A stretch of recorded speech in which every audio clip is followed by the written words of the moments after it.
ইপসিতা আসলে খাগড়াছড়ির এখন সদর এবং গুইমারা এই দুটিতেই 144 ধারা জারি চলছে।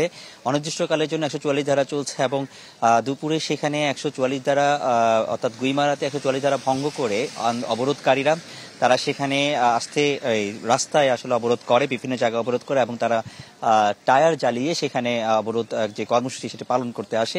তো সেখানে সেই সময় আইন শৃঙ্খলা বাহিনী তাদেরকে ছত্রভঙ্গ করার চেষ্টা করে এবং ওই সময় আসলে একটা সংঘর্ষ বেঁধে যায়। তো এই সংঘর্ষে আমরা বেশ কিছু আহত হওয়ার সংবাদ আমরা এখনো পেয়েছি।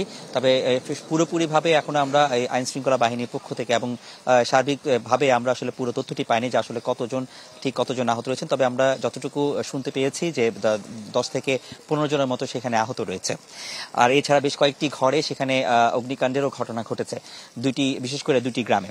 তো সার্বিক যে পরিস্থিতি সেটি কিন্তু এখনো থমথমে অবস্থা বিরাজ করছে। আমরা দেখতে পাচ্ছেন যে পুরো এলাকাটি এখন অনেকটা শুনশান, যদিও কিছুক্ষণ আগে বৃষ্টি হয়েছে এবং বৃষ্টির পরে এই যে কয়েকজন মানুষ হয়তো এখন বের হচ্ছে, কিন্তু তারপরে সেনাবাহিনী যারা আছেন বা এখানে আইন শৃঙ্খলা বাহিনীর সদস্যরা যারা আছেন তারা সতর্ক অবস্থায় আছেন, তারা কিন্তু তাদেরকে সরিয়ে দিচ্ছেন এবং এখানে এক ধরনের যে আতঙ্কের ছাপ, সেই আতঙ্কের ছাপটা কিন্তু আছে।